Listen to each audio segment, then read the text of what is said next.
त्याच्यामध्ये आलो होतो. शेवटची ओवी जी आहे ती परिपूर्णतेची, की किंबहुना तुमचे केले धर्मकीर्तने सिद्धी नेले, आता माझे जे उरले पायीकपणा. त्यात इथपर्यंत ते आलो होतो. म्हणजे ही शेवटची ओवी आहे ज्ञानेश्वरीची त्या अर्थाची. आणि आज मी असा विचार केला की आपण काय घ्यावं आपल्या वारकऱ्यांसाठी, जे महत्त्वपूर्ण अशी जी गोष्ट आहे त्याविषयी मी बोलावं का, असा मी एक विचार केला. आणि आज मी एक सुंदर असा तुकोबांचा अभंग मी आज प्रवचन सेवेला मी घेतला आहे. आता 2 दिवसापूर्वीच नाथषष्ठी झाली एकनाथ महाराजांच्या या संदर्भातली. म्हणजे नाथ बाबा या आपल्या वारकरी संप्रदायाचे वैशिष्ट्य आहे. म्हणजे ज्ञानेश्वर महाराजांनी नाथ संप्रदाय आणि वारकरी संप्रदायाची याचा समन्वय केला. इकडं एकनाथ महाराजांनी दत्त संप्रदाय आणि वारकरी संप्रदायाचं ते केलं, एकत्र केलं.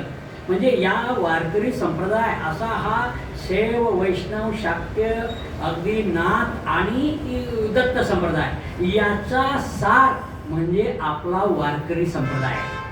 आणि या वारकरी संप्रदायाचे जे काही आदर्श आहे आपले, कारण वारकरी संप्रदायाचे किंवा तमाम महाराष्ट्राचं आपलं दैवत कोणतं असेल तर ते आहे पंढरीचा पांडुरंग. मग या पंढरपूरचं, पंढरीच्या पांडुरंगाचं याचं वैशिष्ट्य सांगावं असा मी एक अभंग आजच्या या प्रवचन सेवेला मी घेतला आहे. तो आपल्या चरणी सादर करतो. अभंग असा आहे पहा. अवघीची तीर्थे घडती एक वेळा, अवघीची तीर्थे घडती एक वेळा, चंद्रभागा डोळा देखलिया. अवघीची तीर्थ देखलिया, चंद्रभागा डोळा देखलिया. दुसरं चरण आहे असं. अवघीची पापी गेली दिगंतरा, अवघीची पापी गेली दिगंतरा, वैकुंठ पंढरी देखलिया. अवघिया संता एक वेळा भेटी, अवघिया संता एक वेळा भेटी, पुंडलिक दृष्टी देखी येला. आणि चौथं चरण आहे. तुका म्हणे जन्मा आल्याचे सार्थक, तुका म्हणे जन्मा आल्याचे सार्थक, विठ्ठलची एक देव देखी येला. अत्यंत सुटसुटीत असा हा 4 चरणांचा अभंग आहे.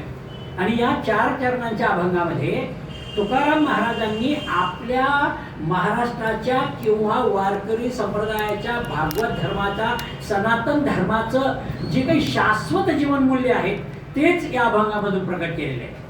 कारण अभंग हा फार महत्त्वाचा आहे. तर याच्यामध्ये तुम्ही पहा, इथं काय आहे, परमात्मा कोण आहे, विठ्ठल. आणि या सगळ्यांना क्षेत्र कोणतं आहे, पंढरपूर. आणि तीर्थ कोणतं आहे, चंद्रभागा. आणि भक्त कोण आहे, पुंडलिक. म्हणजे पंढरपूरचं महात्म्य, त्या पंढरीच्या पांडुरंगाचं महात्म्य सांगणे, त्याबरोबर तिथलं जे पंढरपूर हे जे ग्राम आहे, जे क्षेत्र आहे याचं महात्म्य सांगणे, आणि इथे वाहणारी चंद्रभागा या तीर्थाचं महात्म्य सांगणे, आणि भक्ताचा सर्वश्रेष्ठ भक्त असणारा पुंडलिकाचं महात्म्य सांगणे, हा या अभंगाचा मतितार्थ आहे. पहा, म्हणजे महाराष्ट्रातल्या आपल्या वारकरी संतांना सगळ्यांना माहिती आहे, पण हे का आहे, कशासाठी आहे, हे सांगणं तुकारामांचं खऱ्या अर्थानं हे वैशिष्ट्य आहे. पहा, कारण पंढरपूर ही जर तीर्थ आहे, हे सर्वश्रेष्ठ जगातलं जर तीर्थ आहे असं तुकोबा म्हणतात. तिथे वाहणारं ही जी चंद्रभागा ही इतकी श्रेष्ठतम अशी आपण काय म्हणूया पवित्रतम अशी नदी आहे चंद्रभागा. या चंद्रभागेचं काय वैशिष्ट्य आहे, किंवा पंढरपूर या गावाच्या नावात काय वैशिष्ट्य आहे, आणि तिथे राहणारा पुंडलिक कोण आहे, हा सगळ्या भक्तांचा शिरोमणी आहे, भक्तराज पुंडलिक. मग त्याचं महात्म्य सांगणं हा याचा खऱ्या अर्थानं महत्वाचा भाग आहे. पहा बरं, कोणत्याही स्थानाला तुम्ही आम्ही म्हटलं म्हणून तीर्थक्षेत्र होत नाही. कारण कोणत्याही गावाला कुठं तीर्थक्षेत्र म्हणतो का आपण. आता हल्ली कोणतेही मंदिर उभं करतात साक्षात असं काहीतरी लिहितात तो आहे ह्याच्यामध्ये, असं नाही होत. म्हणजे मी आपण म्हटलं म्हणून कोणत्याही क्षेत्राला तीर्थक्षेत्राचा दर्जा प्राप्त होत नाही. त्यासाठी काही गोष्टी लागतात. त्यासाठी लागतं तिथं तो परमात्मा जो आहे त्या परमात्म्याचं कायम वास्तव्य लागतं तिथं त्या ठिकाणी. दुसरी गोष्ट अशी आहे, तिथं असं एक नदी, पवित्रतम अशी नदी, तीर्थ व्हावं लागतं. आणि त्या क्षेत्रामध्ये म्हणजे पंढरपूर असेल त्यामध्ये असणारं जे काही चैतन्यतम तो परमात्मा आहे तो परमात्मा पांडुरंग हा. आणि तिथे संतांनी म्हणजे त्यांच्या अनुयायांनी नंतरच्या कालखंडातील सगळ्या संतांनी तिथे जाऊन अखंड नामसंकीर्तन त्या भगवंताचं केलेलं असावं लागतं. तेव्हा लोकांच्या पुढे हे तीर्थक्षेत्र आहे असं मार्ग हा लोकांच्या समोर उभा राहतो. म्हणजे कोणत्याही क्षेत्राला तीर्थ पण येण्यासाठी ह्या गोष्टी लागतात, ह्या फार महत्वाच्या असतात. दुसरी गोष्ट काय असते, पुन्हा एवढ्याने होत नाही. नुसतं एवढं असलं म्हणून होतं काय याच्यामध्ये, तर तेही त्याचं होत नाही. कारण काय आहे याच्यामध्ये, कारण तो परमात्मा पांडुरंगाच्या संदर्भामध्ये आपण जर म्हणत असतो तर शास्त्र काय म्हणतं, शास्त्र म्हणतं तुम्ही म्हणता म्हणून आम्हाला त्या भगवंतावर विश्वास नाही. तीर्थक्षेत्र कशाला म्हणतात किंवा त्या देवालाच परमोच्च परमात्मा का म्हणायचा आहे याचा उल्लेख वेद उपनिषदांमध्ये, गीता भागवत या ग्रंथांमध्ये आहे का? आमच्या पूर्वसुरीच्या वेद उपनिषदांमध्ये या देवाविषयी काही उल्लेख आहे का? तुम्ही म्हणता म्हणून ते जागृत नाही होत. शास्त्र काय म्हणतं की त्या क्षेत्रामध्ये तिथे जे आहे याच्यामध्ये क्षेत्र, त्या क्षेत्रामध्ये याचा उल्लेख त्या परमात्म्याच्या त्या गावाचा तिथल्या तीर्थाचा याचा उल्लेख शास्त्रामध्ये आहे का? वेद उपनिषदामध्ये आहे का? गीतेमध्ये याच्यामध्ये कुठे दिसतं का? भागवतामध्ये असं असेल तर शास्त्र म्हणतं ते मानतो आम्ही. आता पंढरपूरच्या संदर्भामध्ये जर का तुम्ही विचार केला तर तिथे तुमच्या लक्षात येईल, तिथे जो परमात्मा पांडुरंग आहेत ना, स्कंद पुराणामध्ये आणि पद्म पुराणामध्ये विठ्ठल आणि रुक्मिणीची कथा आलेली आहे. लक्षात घ्या, तिथे हा उल्लेख आहे या सगळ्याच्यामध्ये. आणि दुसरं भीमा, म्हणजे भीमा जे म्हणतो आपण, भीमा हे जे चंद्रभागेचं पहिलं नाव भीमा आहे, भीमा नदी आहे. आणि भीमेचा उल्लेख हा म्हणजे तुमच्या लक्षात येईल, म्हणजे भागवताच्या 5व्या स्कंदात, पंचम स्कंदात या भीमा नदीचा उल्लेख आलेला आहे. शिवाय आद्य जगद्गुरु शंकराचार्यांनी जेव्हा पांडुरंग अष्टकम लिहिलं, म्हणजे त्यांची आईला सोडून जे लहानपणी गेले होते आणि आईला सोडून गेले आणि आईला जाऊ देत नव्हते कारण ते लहान होते, तेव्हा आईला त्यांनी वचन दिलं, आई तू मी संन्यास घेतलाय, मी जाणारच आहे. फक्त आई तुला जेव्हा वाटेल, तुझा अंत समय येईल तेव्हा तू फक्त मला हाक मार, मी त्यावेळेस हजर होईल. आणि अंत समय जेव्हा शंकराचार्य आईला भेटायला गेले तेव्हा त्यांनी जे पांडुरंग अष्टक लिहिलेलं आहे आणि त्यांनी पंढरपूरच्या पांडुरंगाचं दर्शन आईला करवलं जगद्गुरु शंकराचार्यांनी.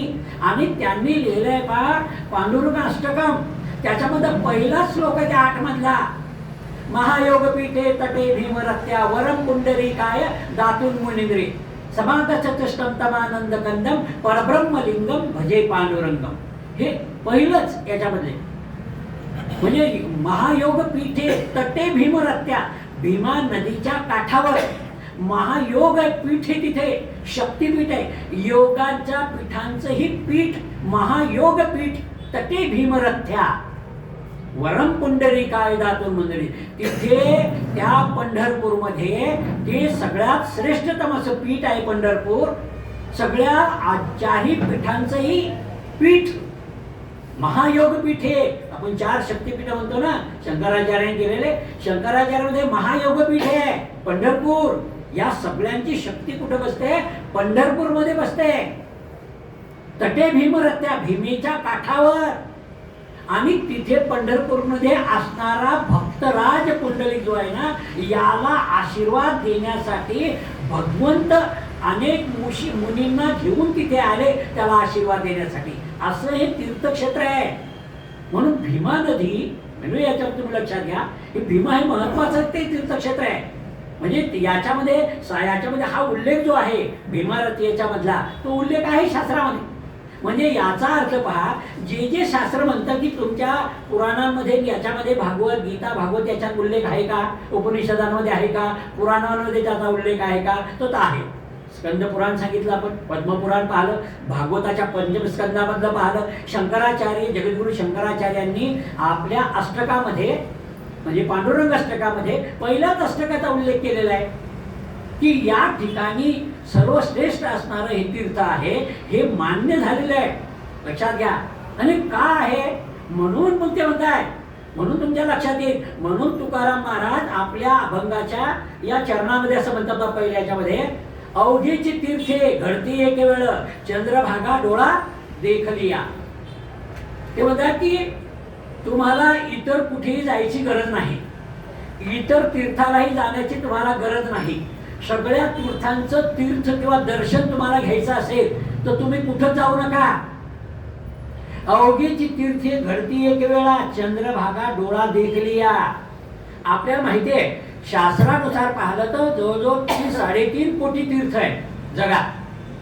पण आता प्रत्येक ठिकाणी माणूस जाऊ शकतो का? हो, शक्य आहे का? कोणत्या प्रत्येक ठिकाणी आपण नाही जाऊ शकत ना मनुष्य. म्हणून मग आपण काय करतो याच्यामध्ये, मग असं म्हणतात लोक की प्रत्येक तीर्थस्थानी जाता येत नाही ना. मग लोक काय करतात, लोक म्हणतात की तुम्ही असं करा, समुद्राचं स्नान करा. तर सगळ्या नद्यांचा शेवट हा त्यांच्या आयुष्याचा नीती कर्तव्य आहे समुद्रात ते होते. पण समुद्रात तुम्ही आंघोळ करा म्हणजे तीर्थाचं ते म्हणतात, केल्याचं पुण्य तुम्हाला लागेल. म्हणजे ते तुकाराम महाराज काय म्हणतात, वैशिष्ट्य काय या अभंगाचं. तुकाराम महाराज म्हणतात तुम्हाला गंगा वगैरे या सगळ्या यमुना सरस्वती गोदावरी चंद्रभागा वगैरे या चंद्रभागा नाही गंगा गोदावरी या सगळ्या नद्यांमध्ये तुम्हाला जावं लागतं. वाराणसीला जाऊन गंगेमध्ये आंघोळ करावी लागते. या नद्यांमध्ये आंघोळ केलं तर तुमचं पापाचं शालन होतं, तुमचे पाप जातात. बरोबर आहे ना. वास्तविक पाहतात गंगेमध्ये वाराणसीला गेल्यानं आंघोळ केल्यानं नाही मोक्षमुक्ती मिळत, तिथं मेलं तर मोक्षमुक्ती मिळते असं शास्त्र म्हणतं. म्हणून बरेचसे लोक आपल्या आयुष्याचा शेवट करायला वाराणसीला जातात. लक्षात घ्या तू याच्यामध्ये, कारण वास्तविक पाहता आणि ह्या नद्या अलीकडच्या आहेत ना, गंगा वगैरे नदी तर या अलीकडची आहे. त्याच्याविषयीचा पुराणामध्ये आपला उल्लेखच आहे. कारण भगीरथाचे जे काही पूर्वज होते ते पूर्वज मेले होते, त्यांना मोक्ष आणि मुक्ती नव्हती. म्हणून भगीरथानं आराधना केली, भगवंताला प्रसन्न करून घेतलं की माझ्या पूर्वजांना मोक्ष आणि मुक्ती मिळाली पाहिजे, मी त्यांचं पिंडदान करायला तयार आहे. पण ते कसं करावं, भगवंतांनी सांगितलं की स्वर्गातील गंगा जर का पृथ्वी तलावर आली तर त्याच्यामध्ये तू जर का पिंडदान वगैरे पूजा केली तर तुझ्या पूर्वजांच्या सगळ्या ते त्या पापयोनीतून मुक्त होतील, त्यांना मोक्ष आणि मुक्ती मिळेल. मग आता प्रश्न उपसरला गंगाला आणायचं कसं. मग गंगेला त्यानं प्रसन्न केलं, गंगेची आराधना केली भगीरथानं आणि भगीरथानं गंगेला प्रसन्न करून घेतलं. आणि प्रसन्न केल्यावर गंगा म्हणाली की मी पृथ्वी तलावर यायला तयार आहे, पण तुला माहिती आहे का मी जर तशी पृथ्वी तलावर आली डायरेक्ट तर ही पृथ्वी दुभंगेल, ही फाटून जाईल पृथ्वी. माझा वेग आवेग ती सहन नाही करू शकणार, ती दुभंगेल. मला धारण करणारा कोणी आहे का.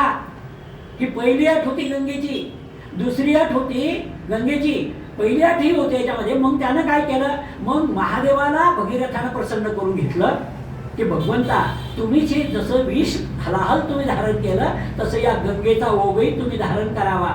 भगवान महादेवांनी सांगितलं हरकत नाही, मी घ्यायला तयार आहे. त्यांनी जटा सोडल्या, जटेमध्ये ती घेतलं आणि बांधून फेकली आणि त्याच्यातून ती गंगा या पृथ्वी तलावर सौम्य रूपाने अवतरित झाली असं आपलं शास्त्र सांगतं. बरोबर आहे. मग आता ती आली.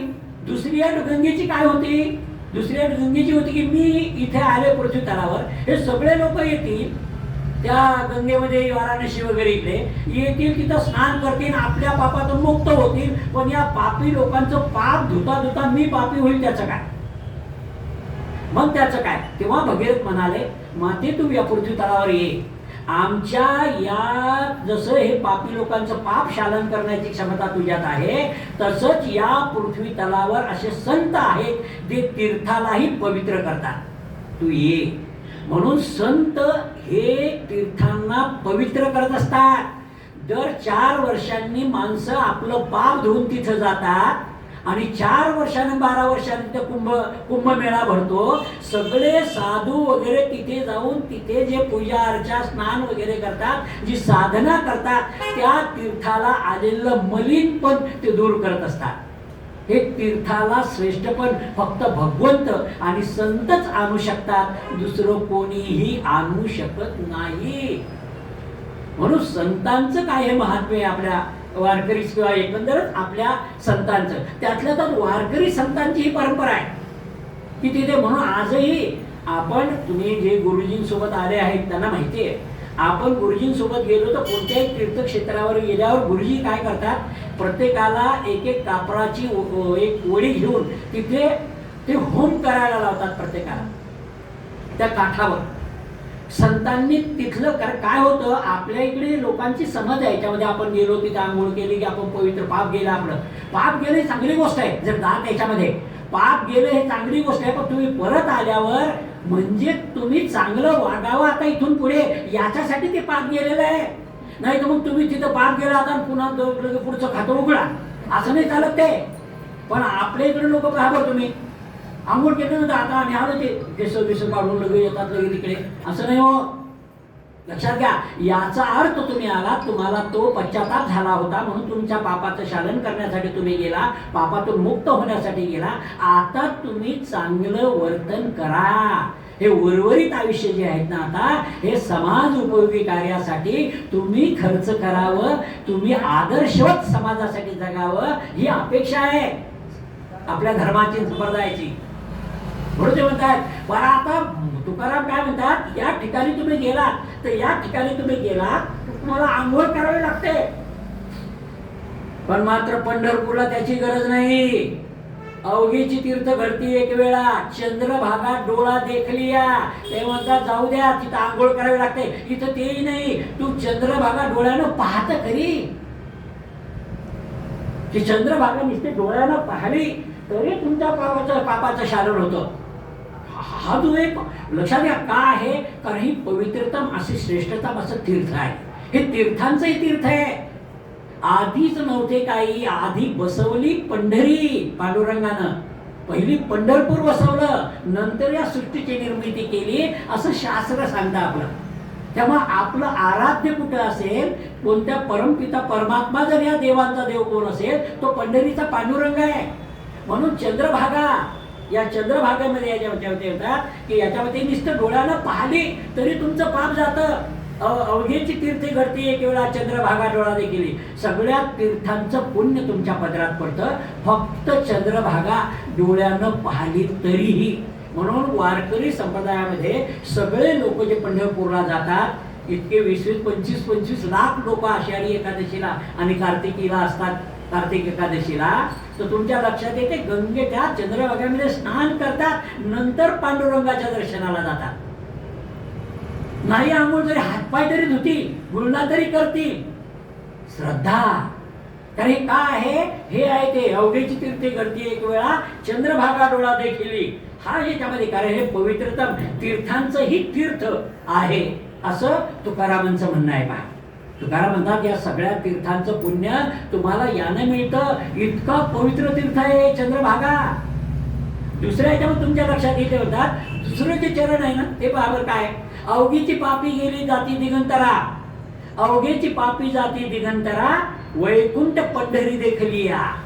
सगळे पाप जातात तुमचे, तुमच्या पापातून मुक्त होता तुम्ही. कशामुळं? फक्त पंढरपूर पाहिल्यामुळं. लक्षात घ्या, खरं कारण सांगा तुम्हाला, तुम्ही कोणत्याही तीर्थक्षेत्री गेलात ना, एक मुक्काम करायला पाहिजे त्या तीर्थक्षेत्रामध्ये. एक मुक्काम तरी तिथे तुम्ही पाहिजे, तिथे रात्रभर तुम्ही राहिलं पाहिजे. संध्याकाळी सकाळी दर्शन जर घेतलं तुम्ही तर त्या तीर्थाचं ते पुण्य तुम्हाला लागतं. आपण तर असे जातो की तीर्थाला जसं देवावर उपकार आणि आपल्यावर उपकार आपले, म्हणजे तिकडे गेलो की लगेच एकदम लगे गाणगापूर अक्कलकोट, लगे तुळजाभवानी, पंढरपूर लगे, आणि ते कबड्डीची क्रॉसपाटी केल्यासारखं असतं आपलं सगळं याच्यामध्ये. लक्षात बघ, असं केलं की निघले गेली.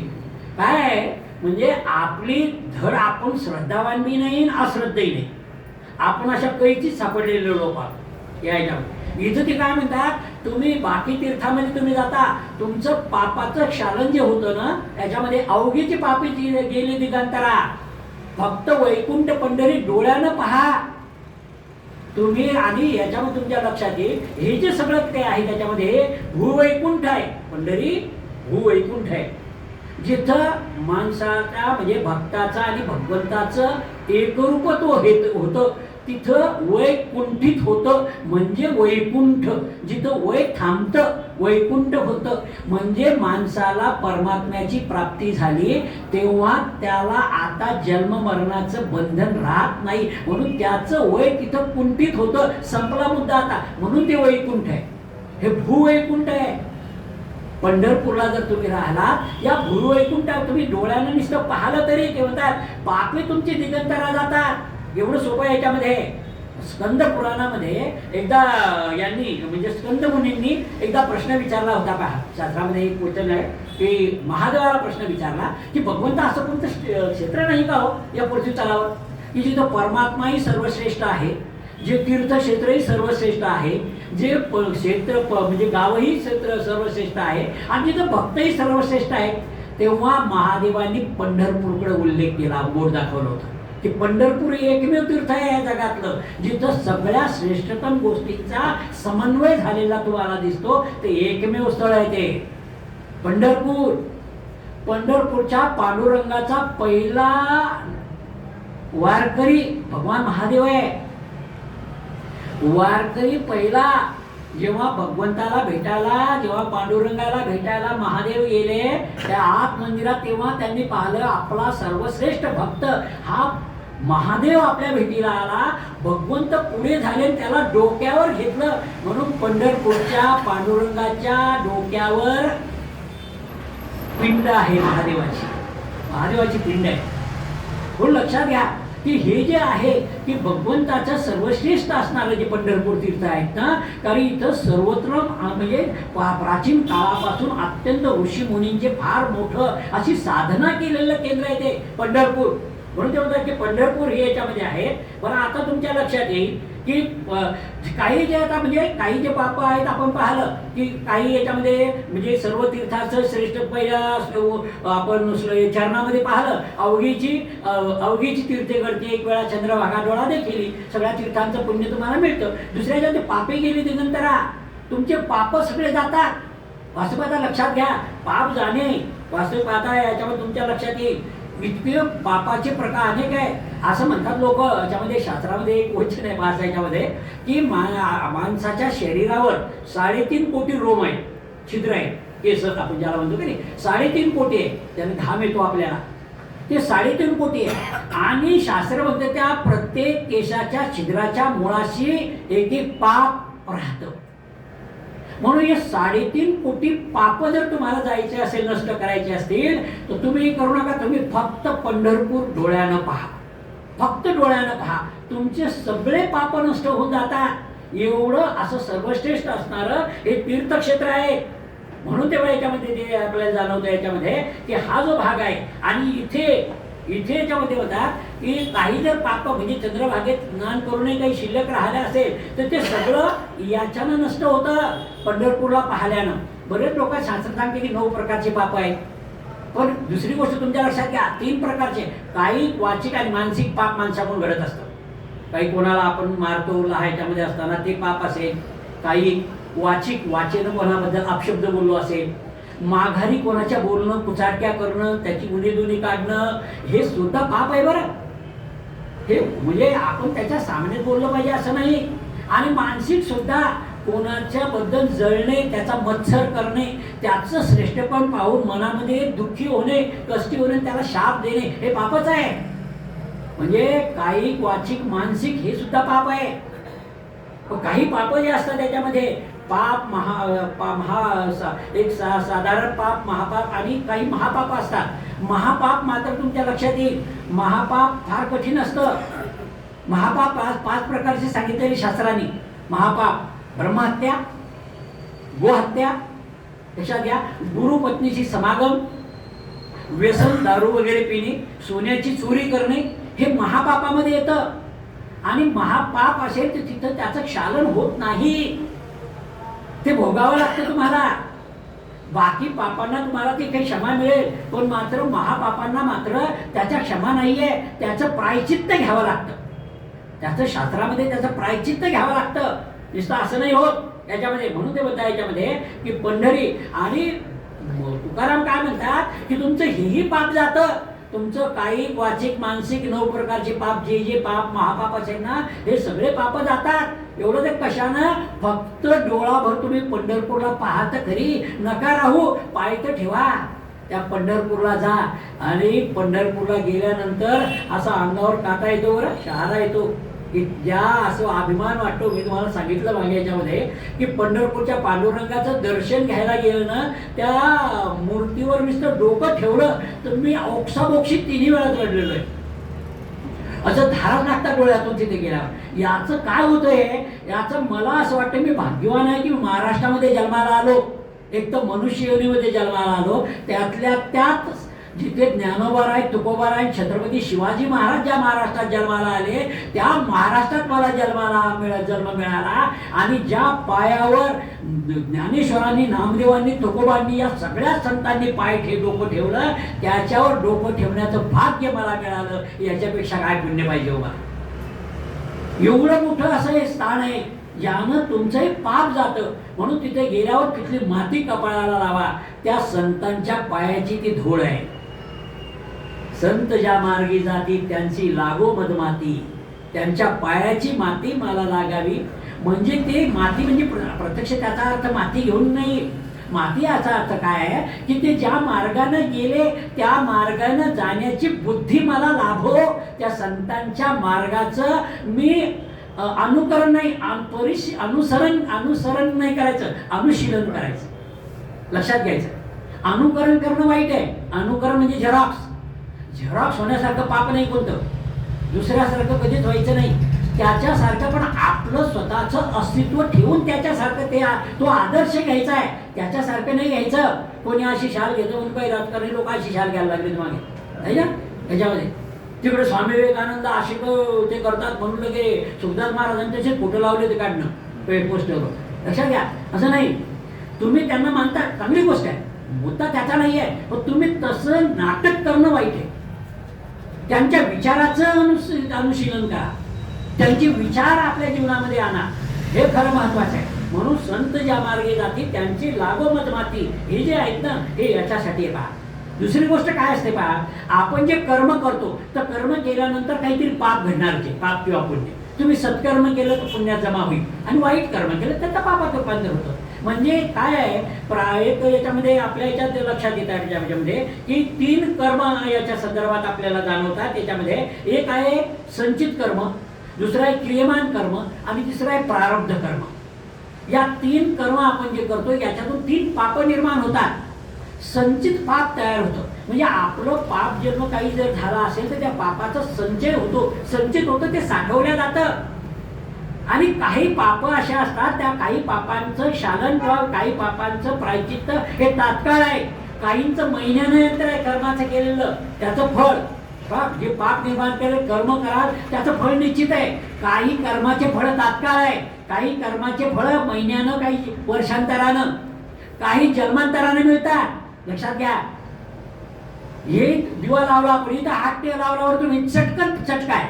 मग तो अग्नी कुठलाही असो, पाकिस्तानचा असो का अमेरिकेतला का आपल्या इथला, त्याचं काम आहे. लक्षात घ्या. हे काय, हे तात्काळ. हे कर्म केलं त्याचं फळ तात्काळ. आपण कर्म करतो, पगार घेतो महिन्यानंतर. झाड वगैरे किंवा मूल जन्माला येतं वर्षानंतर. काही फळं करायच्यामध्ये आणि काही जन्मांतरानं मिळतात. ते पासआउट होतात दुसऱ्या जन्मात. बऱ्याच लोकांना असं वाटतं की दुसऱ्याचं होतं की नाही होतं ना.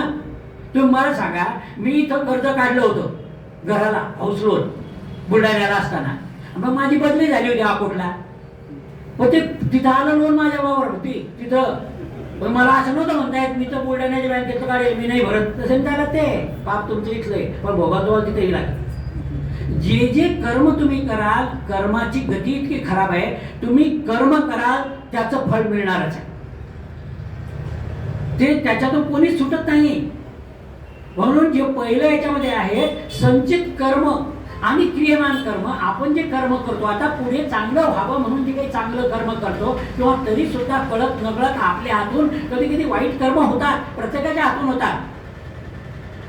स्त्रियांच्या हातून असं म्हणतात, शास्त्र म्हणते की तुम्ही कार्य करत असताना घराच्या अनेक गोष्टी तुमच्या हातून घडतात.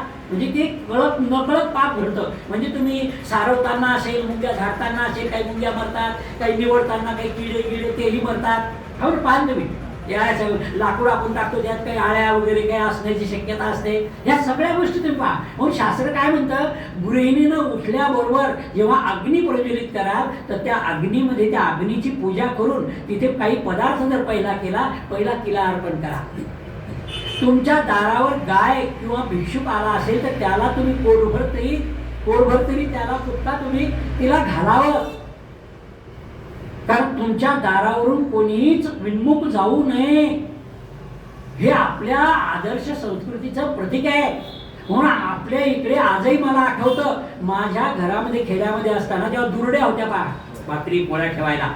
तेव्हा सगळ्या झाल्यानंतर आमच्या घरामध्ये आमची आजी आई एक अर्धी पोळी किंवा चतकोर भाकर तरी त्या दुरडीमध्ये असायची, कधी ती संपलेली नसायची. कारण काय होतं, आमच्या लोकांची श्रद्धा अशी होती की न जाणो कोणत्या रूपानं भगवंत येईल, माझ्या दारी भिक्षा मागायला येईल, तो माझ्या दारावर विन्मुख होऊन जाऊ नये, हीच इथे आहे. म्हणून दारामध्ये येणारा भिकारी, गाय कुत्रा हे तसे पाठवत जाऊ नका. किंवा घरावर जेवण झाल्यानंतर पक्ष्याला पाणी किंवा कावळ्यांना खाण्यासाठी काहीतरी दाणे हे ठेवावे. याला म्हणतात पापाचं क्षालन करणे. लक्षात घ्या, ह्या गोष्टी आपल्या इकडे आहे, ह्या सांगितलेल्या आहे. कबीर असं म्हणतात, इतना देना मुझे मेरे मौला, मैं भी भूखा ना रहूं, साधू भी मेरे दर से भूखा न जाए. की एवढं ते मला की माझ्या दारावर कोणी